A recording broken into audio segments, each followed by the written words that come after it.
नमस्कार दोस्तों, स्वागत है आप सभी का आपके अपने YouTube चैनल प्रतियोगिता क्लासेस में। उम्मीद है आप सभी लोग स्वस्थ होंगे और अच्छे होंगे, घर पर अच्छे से पढ़ाई कर रहे होंगे।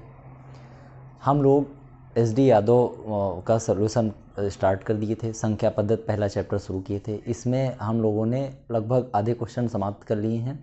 इसके 5-6 पार्ट आपके पहुंच चुके हैं। आज ये 7वां पार्ट बन रहा है। उम्मीद है आप अच्छे से इन सब चीज़ों को क्लियर करते जा रहे होंगे, कॉन्सेप्ट भी और ट्रिक भी।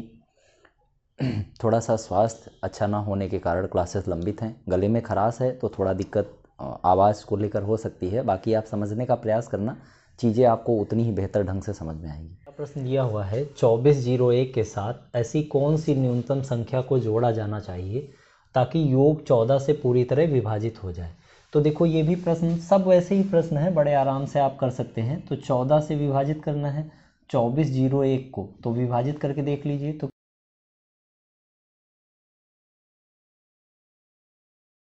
यानी 7 शेष बच रहा है। आपसे घटाने वाली संख्या पूछता तो 7 घटा देते, वही हमारा आंसर हो जाता 7 ही।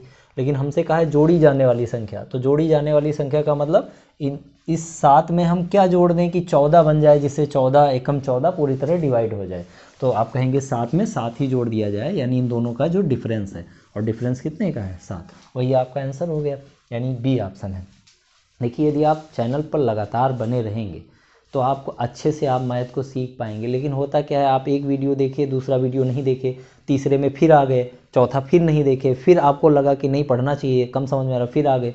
तो इस तरह से चीज़ें नहीं क्लियर हो पाएंगी ना। आपको क्रम से लगना पड़ेगा। आधे घंटे के लिए तो समय निकालना है। यदि आप 24 घंटे में मैथ सीखने के लिए आधा घंटा भी नहीं निकाल पा रहे हैं तो फिर आप मैथ कैसे सीख पाएंगे ना। फिर आपको कोई नहीं सिखा सकता। जब तक आप प्रैक्टिस नहीं करेंगे चीज़ें अच्छी नहीं होंगी।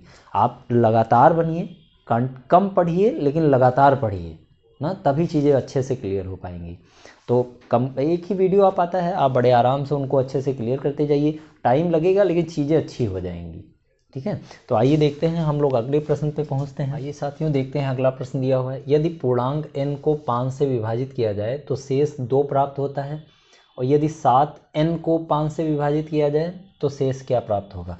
अब देखो ये प्रश्न अभी हम लोग थोड़ी देर पहले किए थे, और हमें पूरा यकीन है अगर आप अब तक वीडियो देख रहे हैं तो चीज़ें आपकी क्लियर ज़रूर हो गई होंगी। और आप हमारे लगाने से पहले आप इसका आंसर कमेंट बॉक्स में लिख कर भेज दीजिए, तब हमें लगे कि थोड़ा सा आपको अच्छे से समझ में आया है। फिलहाल हम आपको समझाने का प्रयास करते हैं।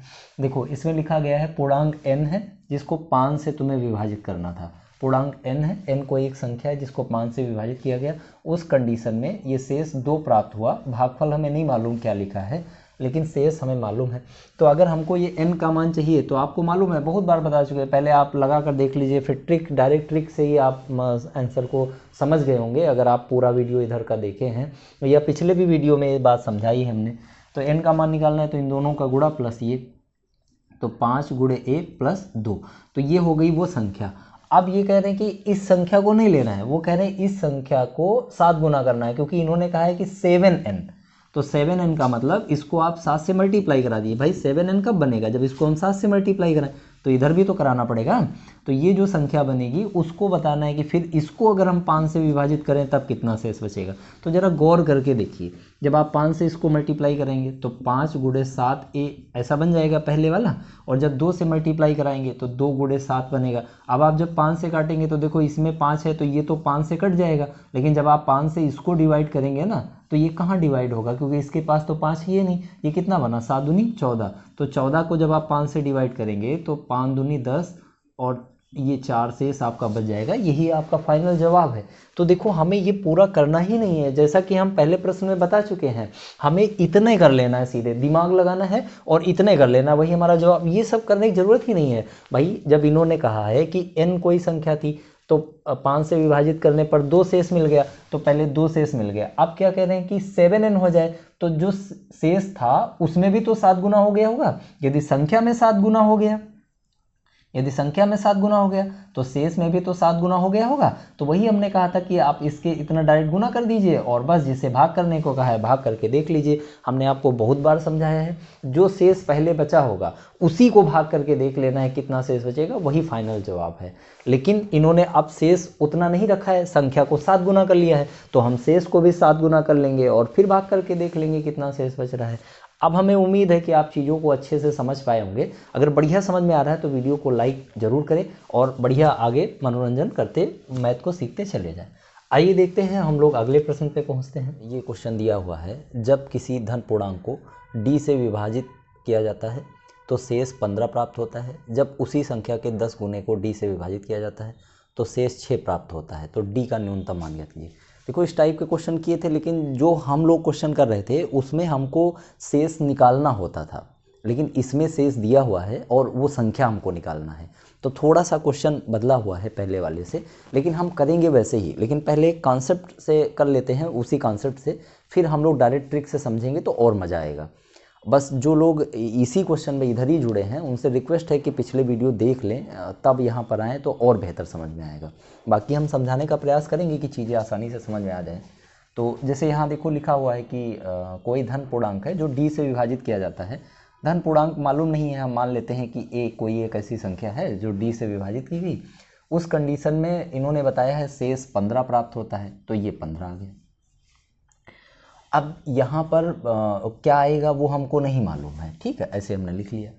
ठीक, अब देखो ये कह रहे हैं कि अगर इसी संख्या के, जिस संख्या को आप भाग कर रहे हैं, इसी संख्या के 10 गुने को ना, इसी संख्या के 10 गुने को, मतलब a के 10 गुने को हम भाग करें d से, उस कंडीशन में 6 शेष बच जाता है। तो आपको बताना है कि फिर ये रियल में संख्या क्या थी, मतलब ये जो जिससे आप भाग कर रहे हैं वो रियल में संख्या क्या थी। तो देखो एक कंडीशन ये है कि देखो यहाँ से तुम भाग की जाने वाली संख्या को निकाल सकते हो। पिछले वीडियो में हम बता चुके हैं a का मान अगर हमको चाहिए, a का मान अगर हमको चाहिए तो इन दोनों का गुणा यानी dq प्लस शेष, ये हो गई संख्या जिसको आप भाग कर रहे हैं। तो इसी संख्या का 10 गुना करना है, क्योंकि इन्होंने क्या कहा, उस संख्या का 10 गुना कर लीजिए। तो ये जो संख्या बनी उसी का 10 गुना कर लीजिए। तो उसका जब आप 10 गुना करेंगे तो देखिए ज़रा, इसका 10 गुना करेंगे तो dq प्लस 15, इसका 10 गुना हो गया। इस 10 गुने को अब आपको उसी संख्या यानी d से विभाजित करना है। उस कंडीशन में इन्होंने कहा है कि इसका शेष 6 आता है, शेष, आंसर नहीं। आंसर तो वो होगा जो इनको काटने के बाद आए, वो नहीं, शेष 6 बचता है। तो अब हमको बता देना है कि फिर वो d क्या होगा। तो देखो इस कंडीशन में जब आप इसको डिवाइड करोगे तो तुम्हें मालूम है इसमें तो d है, तो d कट जाएगा। इसका मतलब ये वाली संख्या तो d से डिवाइड हो जाएगी, शेष तो तुमको यहीं से मिलेगा ना। तो तुम्हारे काम की गिनती यही है। लेकिन अब चूंकि प्रोसेस से समझ रहे हैं तो इसको ठीक ढंग से कर लेते हैं। 10 से इसको मल्टीप्लाई करोगे तो 10dq प्लस 10 से इसको मल्टीप्लाई कराओगे तो 10, 15 को 10 से मल्टीप्लाई कराओगे 150। अब जब तुम d को इससे विभाजित करोगे ना तब तो ये कैंसिल हो जाएगा, या वो कैंसिल होने का मतलब पूरा कट रहा है तो शेष कितना बचेगा, 0। लेकिन जब आप इसको d से डिवाइड कराओगे ना उस कंडीशन में शेष 6 बच रहा है, इन्होंने बता रखा है। तो हम क्यों ना ऐसा करें कि यहाँ के बाद हम ऑप्शन सही करें ना, कि यहाँ पर ऐसी सारे ऑप्शन पुट करके देख लें जिसमें शेष 6 बचेगा, वही आपका फाइनल आंसर हो जाएगा। कौन सा ऑप्शन यहाँ पर रखें कि 150 को विभाजित करने पर शेष 6 बच जाए, तो ये चेक करना पड़ेगा और जिसमें बच जाएगा वही हमारा फाइनल आंसर हो जाएगा। तो हम ये कह रहे हैं कि फिर ये सब करने की ज़रूरत क्या है, आखिर हम लेकर तो शेषफल ही चल रहे हैं ना। तो ये सब पूरा करने की ज़रूरत नहीं है, जो हमने आपको सिखाया वही करिए। तो ये डायरेक्ट आप यहीं से क्वेश्चन की शुरुआत कर देंगे। अब देखो हमने आपको क्या बताया था, हमने कहा था कि जो पहले शेष बचा है उसी को लेकर चलिए। तो पहले 15 शेष बचा था, अब ये कह रहे हैं संख्या का 10 गुना कर दिया जाए, तो तुम भी शेष का 10 गुना कर दो तो ये 150 बन जाएगा। अब चेक कर लो कि 150 किस संख्या से विभाजित करने पर 6 शेष देता है, वही तुम्हारा आंसर है। तो वही तो यहाँ भी करना था। तो ये सब पूरा करने की कोई ज़रूरत नहीं है, आप सीधे विश्वास रखिए जो हमने आपको समझाया उसी से आप डायरेक्ट सब क्वेश्चन उड़ा सकते हैं, कोई दिक्कत नहीं है। बस अब आप इसमें चेक कर लीजिए, 6 से जब आप रखेंगे, 6 रखिए और डिवाइड करके कितना, 9। पहला ऑप्शन एक छोटी संख्या ले लेते हैं 9, चेक कर लेते हैं। तो 9 से जब आप इसको डिवाइड करोगे तो देखो कितना, 9 एकम 9 और बचेगा कितना 6 और 9 छक 54। तो देखो उस कंडीशन में 6 आ गया, ठीक। लेकिन अब 12 से चलिए कर लेते हैं। जैसे ही 12 से चेक करोगे 150 को तो कितना, 12 एकम 12। इस कंडीशन में 3 बच रहा है तो 12 दूना 24, 12 दूना 24। फिर देखिए 6 बच गया, ठीक। तो यहाँ भी मिल गया हमको 6, यहाँ भी मिल गया 6। अब हम चेक करेंगे 16 से, है ना। तो आपको मालूम है 16 9 144। तो देखो यहाँ भी इस कंडीशन बन गया। अब हम चेक करेंगे 18 से, तो 18 अठे 144।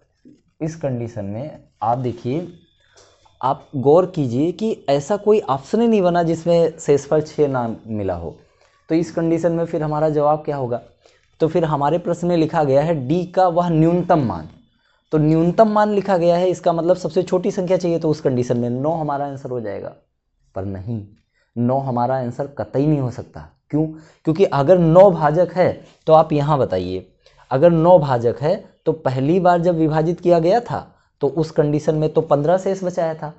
और क्या जिस संख्या से भाग दे रहे हो उससे बड़ा शेष कभी बचेगा? कभी नहीं बच सकता। क्योंकि अगर ये 15 रहा होता तो 9 एकम 9 पहाड़ा पढ़ के आगे और इसे नहीं डिवाइड कर दिया जाता। यानी शेष वह संख्या बचेगी जो भाजक से कम है। 9 अगर है, 9 से अगर तुम भाग कर रहे हो तो 15 शेष कभी आ ही नहीं सकता। इसका मतलब जो हम मान कर चल रहे हैं वो गलत है। तो 9 हमारा आंसर नहीं हो सकता। सेम इसी कंडीशन में 12 भी तो तुम्हारा आंसर नहीं हो सकता, क्योंकि 12 से डिवाइड करोगे तो 15 ज़्यादा आ रहा है, तो 12 एकम 12 आगे पढ़ के और विभाजित किया जा सकता है। इसका मतलब ये भी हमारा जवाब नहीं हो सकता। तो अब हम चेक करेंगे 16। तो 16 15 से बड़ा है और 18 भी 15 से बड़ा है। इसका मतलब 16 भी आंसर हो सकता, 18 भी आंसर हो सकता, पर हमसे पूछा गया था छोटी संख्या, इसलिए 16 हमारा आंसर है। अगर आपको अच्छे ढंग से ये कॉन्सेप्ट क्लियर हुआ है तो आप वीडियो को लाइक और चैनल को सब्सक्राइब, वीडियो को शेयर जरूर करें। हमने पूरा प्रयास किया है कि आपको इस क्वेश्चन की बारीकियां समझा पाए, वरना हम सीधे क्वेश्चन को 5 सेकंड के अंदर उड़ाकर निकल गए होते, हम इतना टाइम ही नहीं लगाए होते। लेकिन आप चीज़ें, ये जो गलतियां यहाँ पर हो सकती थी वो हमेशा बनी रहती, आप हमेशा गलतियां करते रहते, वो ना हो इसलिए हमने सब कुछ यहाँ पर क्लियर कराया है। उम्मीद करते हैं आपको अच्छे से समझ में आया होगा। हम लोग अब अगले प्रश्न पे पहुंचते हैं। तो कांग्रेचुलेसन्स दोस्तों, आपने 4 टाइप के क्वेश्चन पूरी तरह से कवर कर लिए हैं। उम्मीद है आपको सारे कॉन्सेप्ट अच्छे से समझ में आए होंगे। आज हम लोग अब 5वां टाइप पढ़ने जा रहे हैं, जो कि 5वां टाइप है गुणा और भाग पर आधारित प्रश्न। तो आइए दोस्तों देखते हैं अगला प्रश्न। प्रश्न लिखा हुआ है 3997 को 5349 को जोड़ा जाए, प्राप्त राशि में से 7062 को घटाया जाए तो परिणामी संख्या किससे विभाज्य नहीं होगी। तो देखो ये पूरी तरह से विभाज्यता के नियम पर आधारित क्वेश्चन बन गया। तो इसको हम थोड़ा सा यहाँ समझाने का प्रयास करेंगे। बाकी ये बहुत अच्छे से समझ में तब आएगा जब हम लोग डिविजिबिलिटी रूल देख लेंगे, विभाज्यता का नियम देख लेंगे। और इसको हम पढ़ाएंगे, जैसे हम लोग क्रम से चल रहे हैं इसलिए अभी इसको नहीं पढ़ाया है। जैसे ही उस टाइप को शुरुआत करेंगे उससे पहले ही आपको ये सारे नियम बता देंगे। लेकिन अगर आपको अभी देखना है तो आई बटन जो आपको ऊपर दिख रहा है वहाँ पर वीडियो शो हो रहा होगा, वो आप देख लीजिए। हमने पहले एक वीडियो बना रखा है बहुत पहले, उससे आप अपने सारे कॉन्सेप्ट का रिवीजन कर सकते हैं। बाकी हम लोग बाद में समझेंगे इसको अच्छे से। तो आइए ज़रा देखते हैं इस क्वेश्चन को कैसे करें। तो इसमें जो संख्याएं दी हैं उनको आप लिख लीजिए, 57 और ये 53 49, इनको आप ऐड कर लीजिए, क्योंकि इन्होंने कहा है पहले जोड़ा जाता है फिर जो आता है उसमें 70 62 को घटाया जाता है। तो इसको ऐड करेंगे तो कितना, 6 0 3 और 9। इसमें अब आप घटा दीजिए, क्या घटाना है, 70 62। तो इसको जब घटाएंगे तो कितना, 4 4 2 2 ये आएगा। ठीक, अब सुनो ये तुम्हारा आ गया है। इसको घटाने के बाद अब कह रहा है कि ये जो संख्या है वो इन ऑप्शन में से किससे विभाजित नहीं होती है। तो देखो पहले हम छोटी संख्या से शुरुआत करते हैं, हम 3 से देखते हैं ये कटेगा कि नहीं। तो देखो तुम्हें ध्यान ये देना होता है, 3 का विभाज्यता नियम ये कहता है कि अगर इन सब का योग 3 से कट जाएगा तो ये संख्या 3 से कटेगी। तो जोड़ लीजिए, 4 4 8 और 2 10 2 12, तो 12 3 के पहाड़े में आता है, इसका मतलब ये 3 से कटेगा। और हमको बताना है किससे नहीं कटेगा, इसका मतलब 3 हमारा आंसर नहीं हो सकता। अब 4 से चेक कर लीजिए, तो 4 का विभाज्यता नियम ये है कि अगर अंतिम 2 अंक 4 से कट जाएंगे तो पूरी संख्या 4 से कटेगी। तो अंतिम 2 अंक 4 से कट जा रहे हैं इसलिए संख्या 4 से भी कटेगी, तो वो भी हमारा आंसर नहीं हो सकता, क्योंकि जो नहीं कटेगा वो हमारा जवाब होगा। तो अब एक 7 बची और एक 11। तो देखो 7 का नियम आपको मालूम नहीं है और अभी बताया भी नहीं जा सकता, वो थोड़ा सा कठिन है। तो उसको आप इस तरह भाग करके देख लीजिए, वो तुमको आसान लगने लगेगा, इसलिए आप इसको इस तरह भाग करके देख लीजिए और ये नहीं कटेगा। पर ये 11 से कट जाएगा, आप देख कर ही बता सकते हो। ये 11 दूना 22 और 11 चौक 44 सीधे लिखा हुआ है, तो हम 11 देख कर बता सकते थे कट जाएगा। 3 और 4 चेक कर लिए, इसका मतलब 7 से ही ये नहीं कटेगा। इस तरह से तुम डायरेक्ट जवाब दे सकते हो बिना कोई नियम जाने, बिना कोई नियम पढ़े। ठीक, तो ये भी कर लिया। अब इसका डिटेल अगर समझना है तो फिर हम आगे समझेंगे जब विभाषा का नियम पढ़ेंगे। ठीक है, तो आइए देखते हैं, हम लोग अगले प्रश्न पे पहुंचते हैं। तो आइए देखते हैं, अगला प्रश्न दिया हुआ है, दो संख्याओं का गुणनफल 1575 है और उनका भागफल 9/7 है, तो संख्या का योग क्या होगा। तो देखो, इस प्रश्न को हम लोग ऑप्शन से कर सकते हैं बड़े आराम से, लेकिन हम चाहेंगे कि आप पहले प्रोसेस से सीख लीजिए, फिर हम ऑप्शन से समझाएं तो आपको बेहतर ढंग से समझ में आएगा। तो आइए देखते हैं ज़रा। तो दो संख्याएं मान लीजिए ए व बी हैं ना, इनका गुणनफल दिया हुआ है और भागफल दिया हुआ है। इनका भागफल का मतलब इनको जब आप भाग करेंगे तब आपको प्राप्त होगा 9/7, क्योंकि ये भागफल दिया हुआ है। इस कंडीशन में हम ए और बी का रेशियो, ये रेशियो ही तो है जो भाग में लिखा जाता है, उसको हम रेशियो अनुपात ही लिख देते हैं। ये हो गया, इसका मतलब ए का मान है 9 जैसा और बी का मान है 7 जैसा। तो ए बराबर हो गया 9x और बी बराबर हो गया 7x, ऐसे बन गया।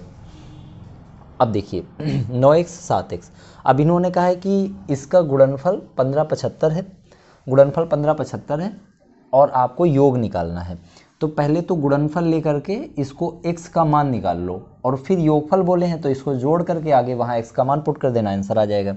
तो देखो, इसका गुणनफल अगर हमको निकालना है तो 9x 7x गुणा कराएंगे तो इन्होंने दिया है 1575। अब इसको x का देखो, x मल्टीप्लाई होगा x² हो जाएगा और 9 और 7 को नीचे भेज दो, मल्टीप्लाई ना करना, काटना पड़ेगा ही, कोई मतलब नहीं मल्टीप्लाई करने का। 9 और 7 और ये कटेगा ही कटेगा, कन्फर्म है। तो आओ जरा पहले 7 से काट के देखते हैं। तो देखो 7 दूनी 14, 1 बचा, यहाँ हो गया 17, फिर 7 दूनी 14, 2 बचा, 14, 3 बचा तो 35, तो 7 पची 35। अब 9 से काट दीजिए, 9 से भी ये कटेगा। तो देखो कितनी बार, 9 दूनी 18 और 9 पचे 45, तो 25 आ गया। तो x² बराबर 25 है, तो x बराबर कितना हो जाएगा, x² बराबर 25, स्क्वायर हटाओगे इधर रूट लग जाएगा, तो 25 का वर्गमूल कितना आएगा 5। ये x का मान हो गया। अब जब ये x का मान यहाँ पुट करोगे तो 9 पे से 45, 5 पुट करोगे तो 45, ये हमारा आंसर हो जाएगा। जब x का मान यहाँ पुट करोगे और 7 से मल्टीप्लाई करोगे तो 7 पची 35, ये x मतलब इसके मान हो गए संख्याएं। तो देखो, अगर हमको कहता संख्याएं बताओ तो हम ये बड़े आराम से बता लेते, छोटी संख्या तो ये, बड़ी संख्या तो ये, लेकिन हमसे कहा है कि योग बताओ। तो या तो अब जोड़ लो निकालने के बाद, और या तो पहले जोड़ करके तब x का मान पुट किया करो, तो वो और आसान रहेगा। यहाँ देखो दोनों बार तुमको गुणा करना पड़ा, अब जोड़ोगे तो थोड़ा सा लेंदी हो जाता है। अगर यहीं पर पहले ही जोड़ लोगे तो 9 और 7 16, और 16 को s से गुणा, x यानी 5 से गुणा करा लो तो 16 पंचे 80, और देखो यहाँ भी जब आप इनको जोड़ोगे तो 80 ही आएगा। तो आपकी मर्जी, जो आपको आसान लगे वो करो, ये मैथड था इसलिए हमने आपको समझा दिया। तो आइए साथियों देखते हैं अगला प्रश्न। लिखा हुआ है, दो संख्याओं का गुणनफल 9375 है तथा बड़ी संख्या छोटी संख्या से भाग देने पर भागफल 15 आता है। तो देखो योगफल निकालना सेम पहले जैसा प्रश्न है, बस आपको वैसे ही करते चले जाना है। तो पहले हम इसको प्रोसेस से समझा देते हैं, फिर इसको हम लोग डायरेक्ट करने का प्रयास करेंगे। हालांकि इसको आप खुद कर सकते हो, कोई दिक्कत वाली बात नहीं है। दो संख्याएं सेम वैसे ही ए व बी मान लीजिए, इनका गुणनफल दिया है 9375।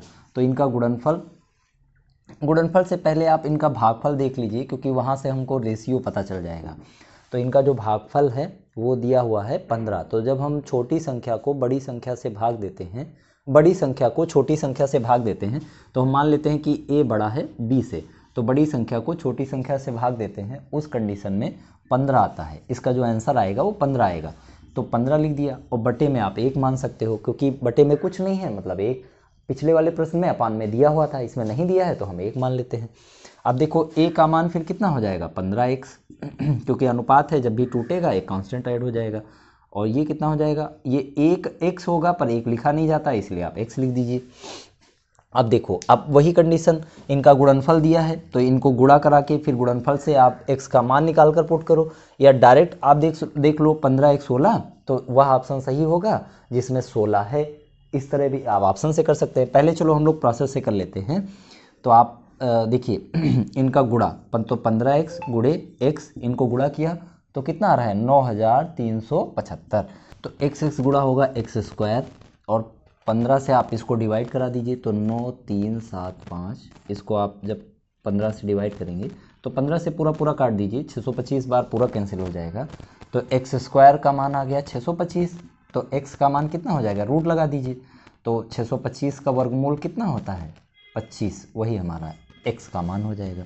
अब हमसे कहा है कि इसका योग, तो 15x और x को जोड़ोगे तो 16x बनेगा, 16x बनेगा, और x का मान यहाँ पुट करा दीजिए। x का मान कितना है 25, तो 25 को 16 से गुणा करेंगे तो कितना 400, यही तुम्हारा आंसर हो जाएगा। तो देखो ये तो इसका प्रोसेस हुआ, पर हमें ऐसे नहीं करना है, हमें ऑप्शन से करना है और 2 सेकंड में अपना जवाब दे देना है। ऑप्शन से कैसे, आप वह ऑप्शन ढूंढ लो जो 16 से कट रहा हो, क्योंकि पहली संख्या 15, दूसरी x, तो इनको जोड़ोगे तो 16x। देखो तो वो जो संख्या आएगी उसमें 16 मौजूद होना चाहिए, क्योंकि 16 मल्टीपल में है, तो 16 मौजूद है, इसका मतलब वो 16 से कटना चाहिए।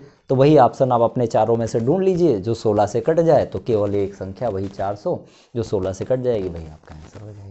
इस तरह से ये सब कुछ नहीं करना है, आप कुछ विशेष लोग होंगे जो इस प्रकार के ऑप्शन से आप क्वेश्चन को उड़ा देंगे, बाकी ये सब तो सभी कर रहे होंगे। अगर यही करेंगे तो फिर आपका सिलेक्शन कैसे हो पाएगा, इस तरह तो सभी कर रहे हैं, जब तक आप उन लोगों से कुछ हट कर नहीं करेंगे तो आपका सिलेक्शन कैसे हो पाएगा। तो यही हम आपको समझाने का प्रयास कर रहे हैं पूरा शुरुआत से आखिरी तक। बस आप ध्यान से चीज़ों को अच्छे से समझते चले जाइए, अच्छे से क्लियर होती चली जाएंगी। आइए देखते हैं हम लोग अगले प्रश्न पे पहुंचते हैं।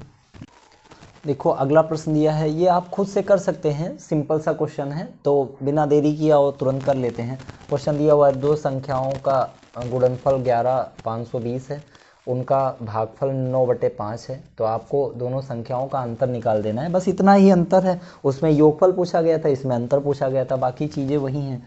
तो ए और बी दो संख्याएं मान लीजिए, इन्होंने कहा है कि उनका भागफल, यानी इसको आप भाग करके इस प्रकार लिख दीजिए, 9/5 दिया है। इस कंडीशन में ए बराबर हो गया 9, बी बराबर हो गया 5।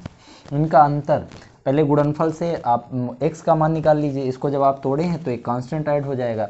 आप कह रहे हैं कि यदि हम इनका गुणा कराएं ना तो 9x और 5x, तो इसका मान दिया हुआ है कितना, 11,520। अब 9 और 5 से डिवाइड करा दीजिए, x मल्टीप्लाई कराओगे x स्क्वायर, 11,520/9 5।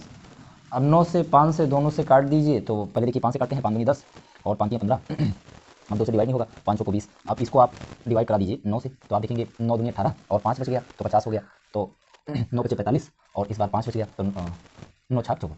तो देखो ये 256 आ गया, एक्स स्क्वायर बराबर 256।